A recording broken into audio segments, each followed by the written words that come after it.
Hello, friend. How are you? I hope you're doing well today. We're in Colossians chapter 3, verses 5 to 9 today. And coming off the last few verses, we are reminded that our real life, the one Christ died for, to raise us up with him and to kill off the old, is hidden. It's safe. It's safe even when we're still down here on earth. The table is set for us in heaven, and in between, God is working with us to be conformed into his image, the people we were always meant to be. So Colossians 3 verse 5 is going to be talking about that old self that died, what that looked like, and why we must put to death the rotting parts of ourselves that are still lurking in us. So let's just read those verses. Colossians 3, 5 to 9. It says, "Put to death, therefore, whatever belongs to your earthly nature: sexual immorality, impurity, lust, evil desires, and greed, which is idolatry. Because of these, the wrath of God is coming. You used to walk in these ways in the life you once lived, but now you must also rid yourselves of all such things as these: anger, rage, malice, slander, and filthy language from your lips. Do not lie to each other, since you have taken off your old self with its practices and have put on the new self, which is being renewed in the knowledge in the image of its creator. Here there is no Gentile or Jew, circumcised or uncircumcised, barbarian, Scythian, slave or free, but Christ is all and is in all." So I'm hearing action words again in these verses. Do you? Put to death, rid yourself of, those are the actions that are on our part. Which I always seem to hear what I have to do first. That's my works-based thinking. But I looked up the Greek term, I guess, for put to death, which is, I have no idea if I'm pronouncing this right, but it's Nekrosate. Necrosate, we're gonna say. And it means to kill. And so put to death means to kill. And I thought, that's a very strong action word. Sounds pretty serious, but it also goes on to describe that Greek term as to mortify or to deprive something of its power or strength. And also it says an alternative nuance for this word, an alternative meaning, is that it says not just to signify killing, but, and I love this, to treat something as it is lifeless, as the thing is just lifeless and inoperative. And I thought, ooh, okay, yeah, I want to go deeper with that, with thinking of putting to death and killing, rendering something, it's lifeless, it's inoperative. That's no longer me. That maybe going that route of thinking. So let's read again. Let's look again at this list of earthly nature, things that belong to our earthly nature, I should say, okay? So we have sexual immorality, impurity, lust, evil desires, and greed, which is idolatry. Okay, anger, rage, malice, slander, filthy language. Now we have to remember, these are not just a list of evil behaviors that some people or the bad people do. Sexual immorality, impurity, lust, evil desires, greed. That's just not what the bad people are doing. It's not just them. God says we are all born with the sinful nature. So these things are a part of all of us from birth. Now, for the prideful Christian, or the arrogant, or even ignorant, Christian, this may come as an insult. How dare you say that those things are in me? And for the unbeliever who believes I'm a good person, but apart from Christ, but they're thinking I'm a good person but have no relationship with Christ, this may come as a shock and an insult. How dare you say I was born this way? I'm none of these things. But I'm going to talk to the struggling, shame-based Christian, where my heart was and still can be at times, and say, friend, when you hear this list, because I'm talking to you the way I would read this, it's a relief in a way to read this list of behaviors and find out that God says we all are born with these things in us. You are not the only one, and you are not excluded from God's love because you have committed them before you were a believer or struggle with them even now as a believer. Because no matter how dormant some of these things may lie from one person to the next, without God, we are born with these and dead in these, every human being. And with God, we have a helper to teach us and grow us out of them. But God is not surprised by the fact that you have evil in you. You don't need to hide it from him.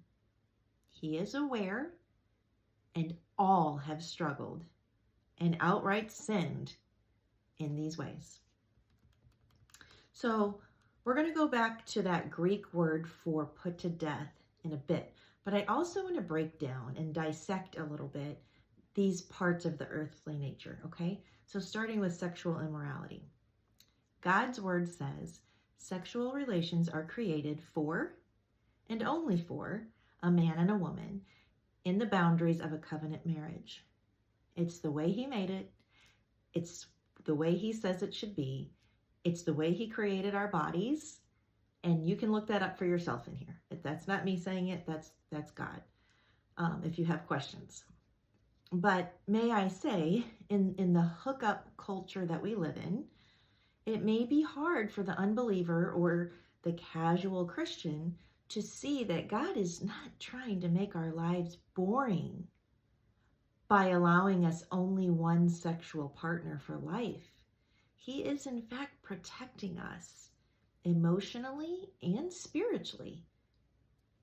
His creation of marriage was meant to be a picture of the everlasting covenant he made with humanity to be one with us, to never leave us or forsake us, and to know us deeply and intimately.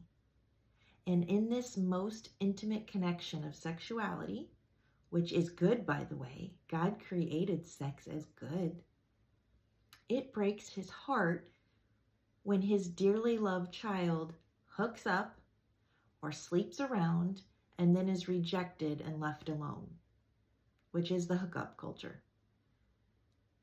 It breaks the soul when that happens. Something breaks your soul. And if someone argues that it doesn't, that it's no big deal, then their walls are so thick, they probably don't have much access to their souls to begin with, which is horribly sad. But this breaks the soul.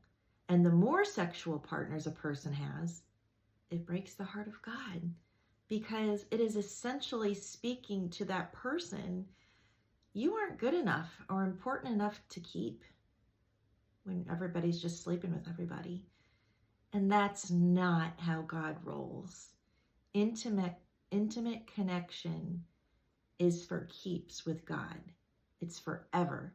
When he loves us, it's forever, and he never leaves us and uses us and goes on to the next person. So it's just important to remind people that God isn't about making your life boring. He's about making it healthy and thriving. And that is meant to be with one person that will never leave you, within that covenant marriage. So sexual immorality,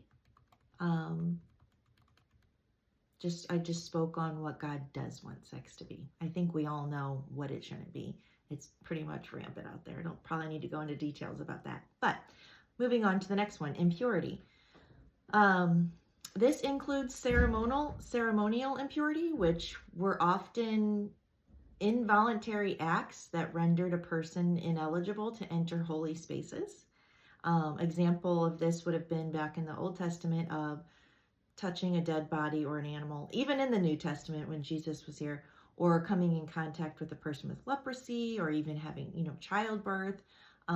So there was some ceremonial impurity, and then there was moral impurity, which includes everything on the list that we're reading. I mean, it's just kind of it includes everything, and it also includes inward thoughts and attitudes that contradict God's character.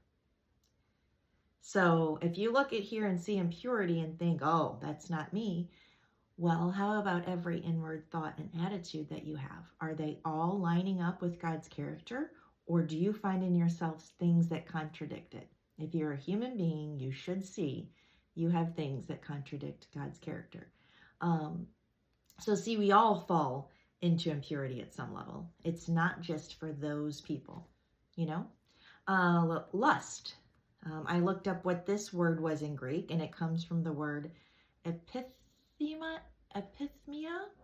which generally means lust, a strong longing, desire, or craving. Okay, so tell me we're not on this list. Right there, tell me that, we're not just talking about a sexual thing there. This could apply to power, money, food, substance, acclaim, attention, escape, etc., etc., etc. A strong longing, desire, or craving for. And longings and desires and cravings are not bad. It's when we're looking to these things apart from God to get our needs met on a detrimental level. Okay, evil desires is on the list. This just explains everything. All of this falls into evil desires, but we could add to it wanting to murder, rob, rape, okay, the big ones. But we could also remember that it could be things like jealousy, arrogance, pride, bitterness, hate, you name it. We fall into this. Everybody does at some point. Then there's greed, wanting more than what you have been given at the expense of others. Not willing to sacrifice or to share. Come on. These are things, if you are honest, everyone has done or struggled with. And you probably still do, and maybe will do until the day you die as Jesus is growing you. Watch a 3-year-old. Maybe besides the sexual impurity that hasn't been awakened in them yet, a 3-year-old probably commits everything on this list in a hour-by-hour basis. It's our human nature, And if we don't think these things are a part of us, then we haven't studied them enough. We've put them in too simple of a category. Like maybe I don't have a lust issue because I've always been faithful to my spouse. So check that. That one doesn't count for me. When really, if you look closer, it's very likely you do exhibit that behavior in some area of your life, or you have before. When we simplify and ignore these truths and keep it in the category for the really bad people, we unfortunately are not living in truth. We are putting on a facade, and we miss the transformation and healing work available to us from God in those areas. You've got to recognize this is us. This is us. Because remember, God is not only looking at the outward parts of this behaviors, the checklist of these things. He is looking at the infected, sick heart behind them. And may I say, while I agree there are most likely some cases of pure evil, I think that mostly evil stems from our nature. Yes, but the sins produced from them can be traced back to how we have been treated, neglected, maybe even abused, how we've done this to each other, and then the sins happen. For example, take sexual immorality. Let's just say pornography, okay? Because that's a top one that comes up. It can be very easy for a Christian to judge someone with this issue. It can be very easy for a Christian to snub their nose at a person with this issue. But did you know that this compulsive problem is more than just lust? It's a soul wound. A human being with love and soul wounds. A lot of times stemming from childhood neglects and traumas that led into these behaviors. It's deeper than what it looks like on the outside. And if you don't agree, please go read up on Christian therapy books on the issue and learn more about why people go to these things and do these things and struggle with these things. Or let's say take the overweight person. Do they get judged without realizing why they are overeating to their detriment? Do they get judged? Yes. Lust and greed are involved, but do you also know that the majority of people that struggle with that have backgrounds with neglect and trauma? They have wounds. God is not just looking at the overeating. He wants to get at the heart of what is driving them to that, So the problem doesn't start with this list of behaviors. The problem starts in the heart. The human being born sinful to start, and then wounded by the next human being, and then wounded by the next human being. It all adds up. And from the beginning of time, from the start of creation, and it's a whole big mess, bigger than we could solve personally or universally. It's bigger and deeper than just pointing someone's flaws out. But going back to that word, that Greek word nekrosite, to kill, or even better, I like to think as it talked about that other nuance of meaning, that to see that these earthly behaviors in us, when we're going to try to kill them, to just look at them like, no, they are now lifeless and inoperative. We have the power to kill them, which requires action and attention, because God says, this is what he says about this list of behaviors that we all have. They aren't who you are anymore, my child. I've raised you up. I've brought you to life. There is someone new in there, my child, is what he's saying to us. Work with me. Work with me to reveal that new person on the inside. And we're going to kill off these things that are no longer you. To me, the killing is yes, something that requires our effort, but the power behind it, and I guess what encourages me to go fight and kill it, is that God says the new you is underneath every layer of this thing that you are going to kill. Do you hear that, friend? If I told you to go kill all these things in yourself, but good luck, you might do it for a while. You might have a time where you say, I'm gonna kill all this, and this willpower kicks in. But it's gonna come back. But God says, keep fighting, keep killing all these things. And I promise that each win is another layer of your old self taken off and the perfect, glorious you being revealed.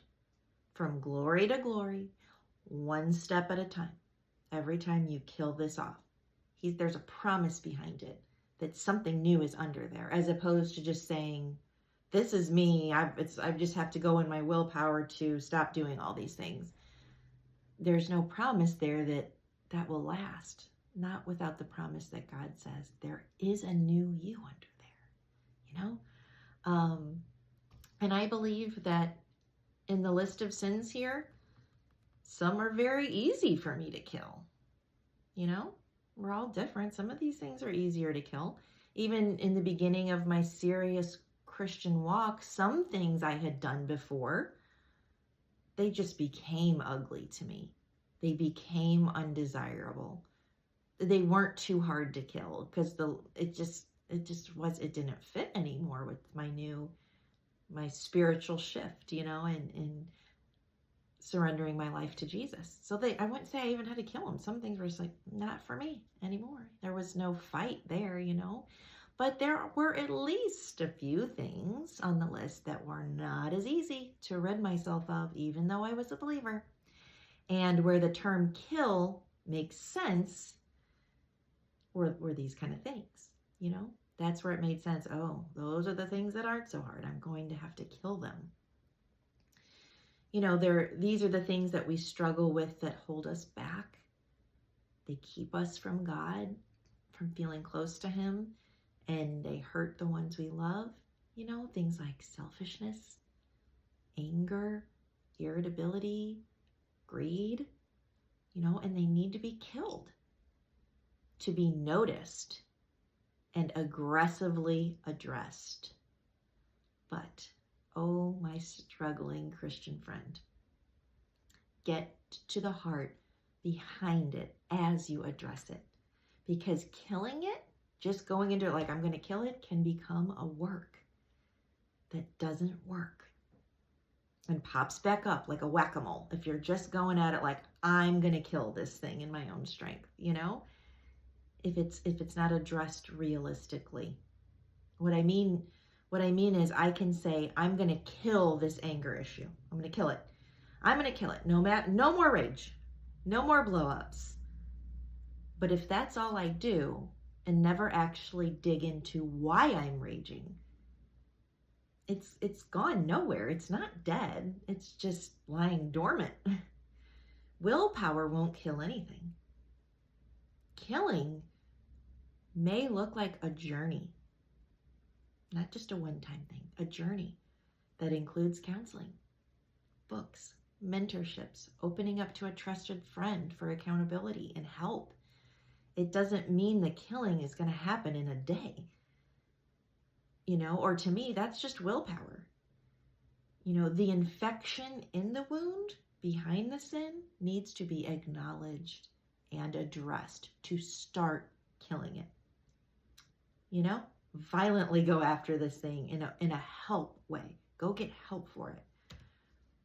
So as we think of it this way, hopefully we don't find it as easy to judge another human being. As Jesus did, we can look at the soul. We can look at their soul and the human being behind the sin issue. Can we offer someone Jesus? Can we offer someone help? Can we offer someone compassion?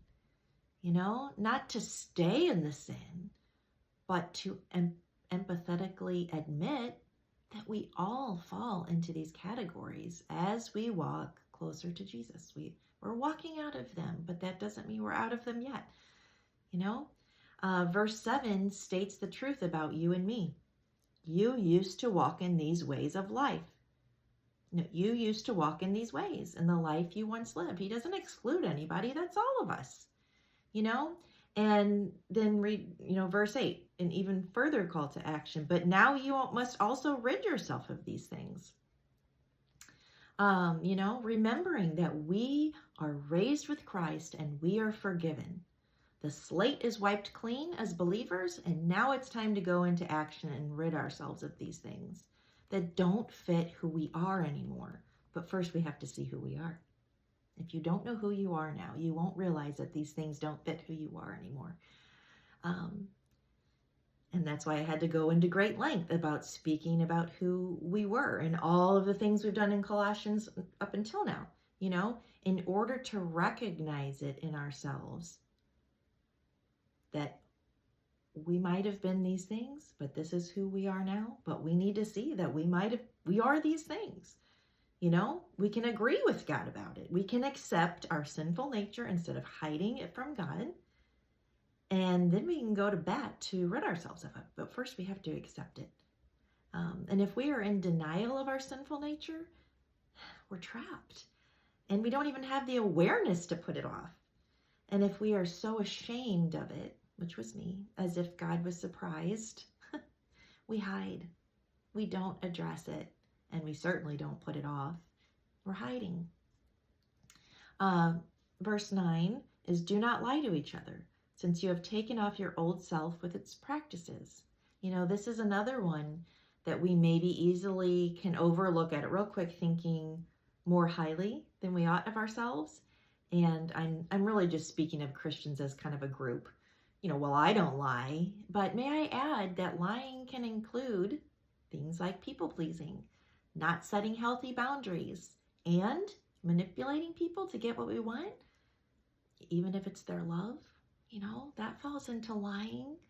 Um, you know, and that goes into complex trauma and all kinds of things, always coming from a place of not knowing where we stand, who we are, how much we're loved. So we lie and we manipulate to get the love that we need, because we're trying to survive and get our human needs met. And that may need to be something you explore. We don't feel safe, so we lie and we get our needs met in any way we can. Verse 10 says, you have put on the new self, which is being renewed in the knowledge and the image of its creator. And it's interesting that God says he made us alive and new, but at the same time, we have to put it on. We have a part, and I believe it's a daily thing. Putting on the new self one day, but then giving it no thought for a week would be like wearing the same clothing for a week and never washing it. It would start to stink without proper care and washing. And this is where our relationship with Christ comes in. He grants the pardon, the new life, but we work with him relationally on a daily basis to put on the new self over and over again and again, with all kinds of messes and mistakes and failures in between. If you feel like you accepted Jesus and you should just automatically stop sinning, you're going to be very heartbroken and confused when you inevitably sin again. You will have to recognize that there is a sinful nature in you, but the gift of new life in you is there, and you get to meet your Maker on a daily basis to grow into your new clothing. And do you realize, speaking of that, he's making us into his own image?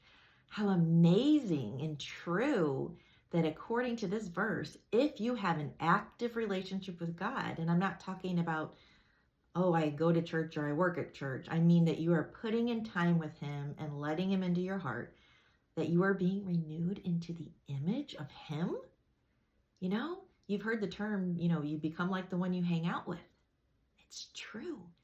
And I guess my concern is for many Christians who are too scared to come to Christ, really, really brutally, honestly, because they fear condemnation, that they swap the personal relationship for the superficial one of just doing a lot of works to please him and to keep him at a distance, though. He's not trying to get close to us to condemn us and judge us. He's trying to get close to us, to be with us, and to make us more like him.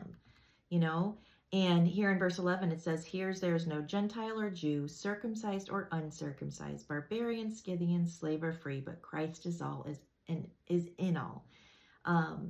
Here, in this place of being hidden with Christ and raised with him, forgiven, dearly loved, accepted, known. He says, here in this place, there's no favorites. I see you all as one. And you are in me, and I am in you, and there is no need to compare yourself with anyone else.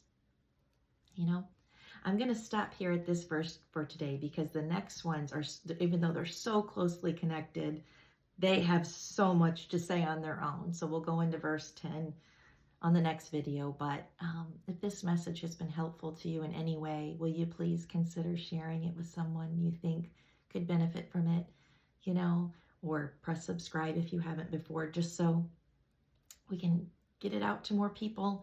I would appreciate it. Thank you so much, friend, and keep your heart close to God. He is most careful with it. I'll see you next time.